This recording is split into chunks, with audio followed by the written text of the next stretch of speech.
Hello everyone, this is KizQ. I'm once again on the Life of an Admin PvP server. Somebody decided to swim in lava inside of my obsidian box. I purchased a new microphone, which is vastly superior to the, well, abysmal audio recording quality of my old webcam. So hopefully my voice is a little less staticky and more clear. I haven't accomplished all that much the past few days. Of what I've done, it's been farming, stockpiling obsidian, strip mining, and I built this obsidian box. Now it's called KizQ's Vault. So the right hand half of this box, this left hand, doesn't belong to me. I believe this belongs to Invictus, who also decided to build a box right next to mine. This vault is actually it's a troll box. So you'd ender pearl up here, or what somebody did was they built a waterfall to get inside of this box because it is within protection. And then you'd walk through this huge maze of cobwebs. Well, not that big, but it'd take you about a minute and a half. And then you fall through yet another cobweb, and I see Guji. Okay, Guji is currently falling through, and it looks like he is about to swim in lava too. Yes, he is. Okay, so you'd fall through the cobwebs after going through a whole bunch of cobwebs up here, and on the second floor here there would be cobwebs and lava, so you're pretty much going to need ender pearls, because you'd have to fall into the lava because you cannot throw ender pearls while inside of cobwebs. So you'd ender pearl out of the lava a few times, and you have to swim through some lava. There's a cactus in here surrounded by lava, which also requires an ender pearl because it's only too high, so you're just going to constantly keep bouncing on the cactus. And then finally over here there is, at the very end, well, behind the wall anyways, you can't see it, there is a tripwire with some TNT. So you'd have to go over this tripwire, and your face is in cobwebs. So it only gives you 3 seconds to get away from TNT before it explodes, yet you can only move as fast as the cobweb will let you. So somebody has already gone through, they detonated the TNT, and a number of people have actually made it to the middle, which had a chest. Above the chest there was a sign that said thief, and inside of the chest, well, at least until somebody took it, there was a single stick.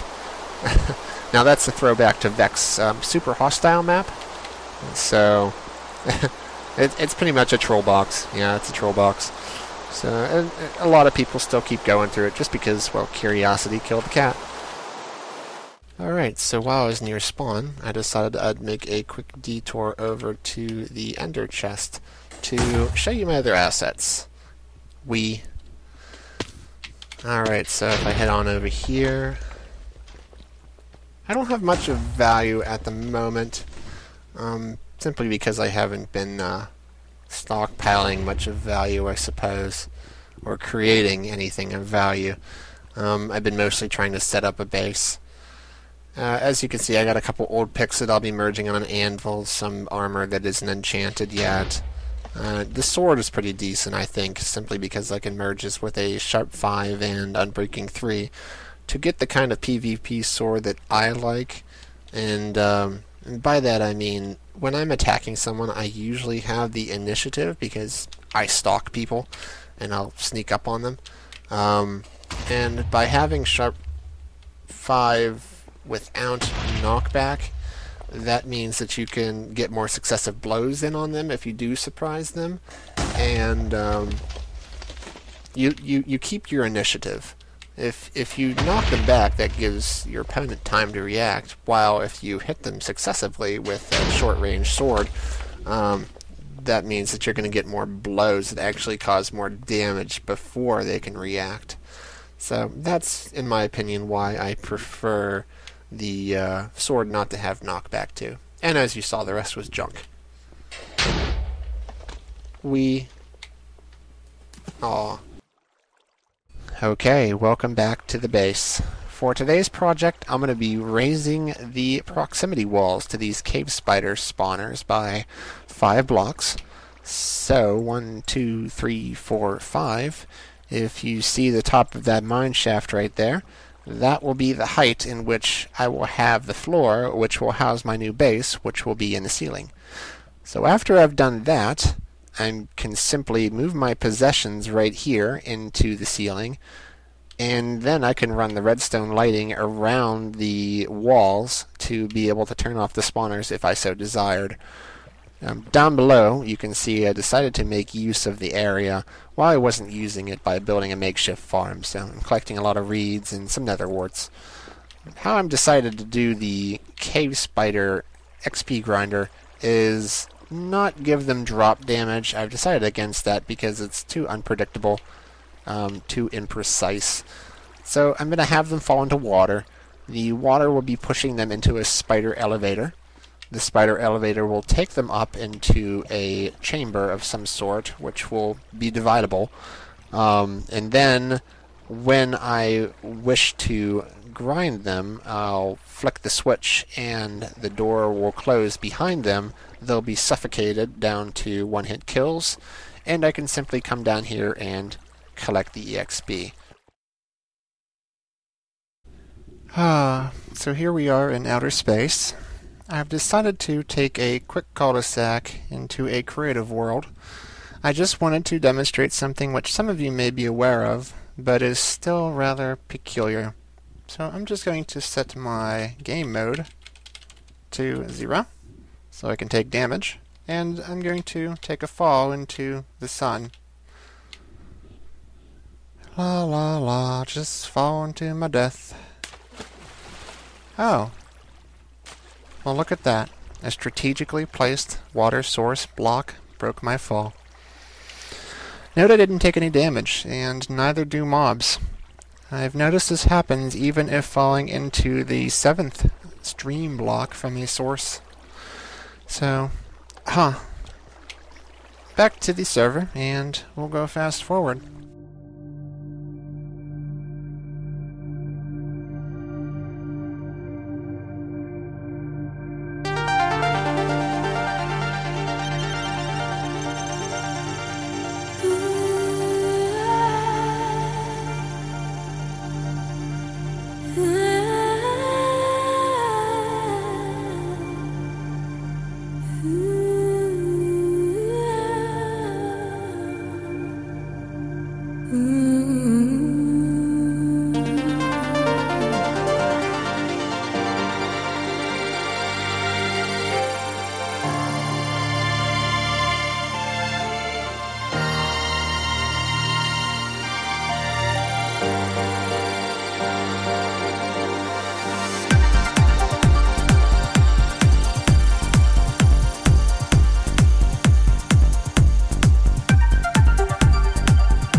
think it's starting to look a bit nicer. I have temporarily thrown everything I own quite messily into these chests. I assure you that once I've completed the first floor of my base, I'll be meticulously putting all this stuff away in very organized fashion. Concerning the redstone lighting, I think I'll be needing to add an extra tick, because if you just saw, the lighting turned on quite differently. They were not in unison, but they turned off in unison. Now what's supposed to happen is they're always supposed to be turning on or off in unison, but I think what's happening is that the redstone in SMP, or maybe just in Minecraft, gets a little laggy when there's so much activity happening at once. So what I'm going to do is I'm going to add an extra tick to each of the redstone lamps around this, and that should reduce the lag and allow this to work more efficiently and more aesthetically. So, but that'll be next time. You'll be able to appreciate the full effect of the lighting probably in the next video, because I'll be completing the cave spider elevator and the chamber, and I'll also be completing this first floor of my base. And the base itself will be very moody, and of course the drops will be dark unless I have the cave spider spawners deactivated. So any kind of light source will contrast quite sharply within this darkness of my base and down here. It'll look quite nice, I think. And I said first floor. I'll probably be adding a second floor, but I don't want to pass that diamond protection block right there, which is the halfway point. So I'll probably add one more floor, and then I'll add a lot of protection around the diamond just to protect my entire estate. And the rest of the room will be used for defensive measures against PvP and raid. Now, concerning these experimental commentaries, just a bit of information and responses. I'm looking to upload maybe 2 to 3 times a week, depending on how much free time I have to record footage and edit. There may be some adjustments, as I'm still trying to find my style and how I'll be sharing these. I have had someone mention using an extra Minecraft account for live recording myself play, alleviating the jarring movement of the accelerated portions of my video. Sadly, I only have one account. I don't have any alternates, and I'm not sure that I could run 2 instances of Minecraft, recording one or both at the same time. So my PC's about 6 years old, and ouch. And it's still running XP, but it's still serving me quite well. So someday maybe. And if I happen to build a new computer and feel like making more professional videos, it's something I will certainly consider. I've had someone also comment on the Wonder Woman skin that I have. Well, it's not actually Wonder Woman, but I guess the tiara sort of resembles hers. It's just an unnamed female character. I'm slowly working on an outline of a novel with a female protagonist, and having a female skin helps me to remind me of it while I'm playing, refreshing my search for means of character development. And I've also had several offers to join clans. By default, I'm sort of a lone wolf, and I'm clearly not ready for PvPing, but I may consider alliances in a couple of weeks. I'm also considering the creation of a small market, which will sell enchanted items once I've got everything up and running. So that will be all for today, I think. And if you have any constructive criticism or compliments, please let me know. So thank you for watching, and I hope to see you next time. Cheers!